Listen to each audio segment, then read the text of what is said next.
आज की कहानी को सब्सक्राइब करें और बेल आइकन को दबाना बिल्कुल भी ना भूलें।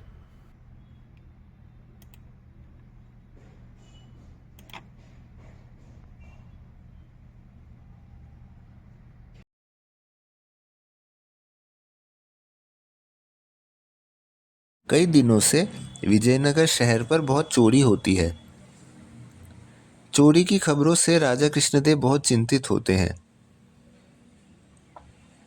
एक दिन राजा कृष्णदेव तेनालीरामा को सभा में बुलाते हैं। वह तेनालीरामा से अपनी राज्य की चोरी होने की बातें साझा करते हैं। राजा तेनालीरामा को कहते हैं, तेनाली, राज्य में बढ़ते इस चोरी को होने से रोको। इसके लिए तुम जितने सिपाही लेना चाहते हो ले जाओ। तेनाली राजा को निश्चिंत होने को बोलता है। तेनालीरामा उन चोरों को अकेले ही पकड़ लाने की बात बोलता है।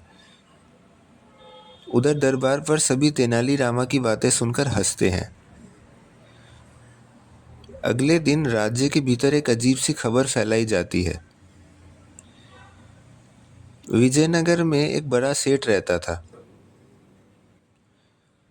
उस सेठ का नाम लक्ष्मीचंद था। एक दिन मजदूर सेठ को कहता है, आप रात को एक मंत्र का जाप कीजिए और इसके संग अपने घर की तिजोरी खुला रखिए। आपका सामान कभी चोरी नहीं होगा। लक्ष्मीचंद मजदूर की बात मानकर रात को तिजोरी खुली रखकर सो जाता है। अर्धरात्रि को दो चोर आते हैं और लक्ष्मीचंद के घर से सारा सामान चुरा के ले जाता है। अगले सवेरे को लक्ष्मीचंद की घर की चोरी की खबर राजा के दरबार तक पहुंचती है। राजा कहता है, इतनी चोरी होने के बावजूद कोई घर की तिजोरी कैसे खुली रख सकता है। तभी कुछ देर के बाद भरी सभा के बीच तेनालीरामा उन दो चोरों को सिपाही द्वारा कैद करके लाता है। राजा चौंकते हैं और तेनालीरामा से पूछते हैं, तेनाली, ये तुमने कैसे किया।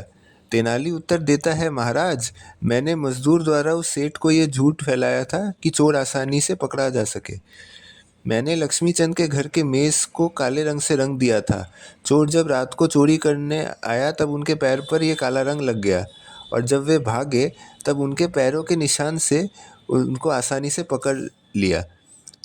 राजा तेनाली पर धन्य होता है और उन दो चोरों को कारावास में बंद करने का आदेश देता है।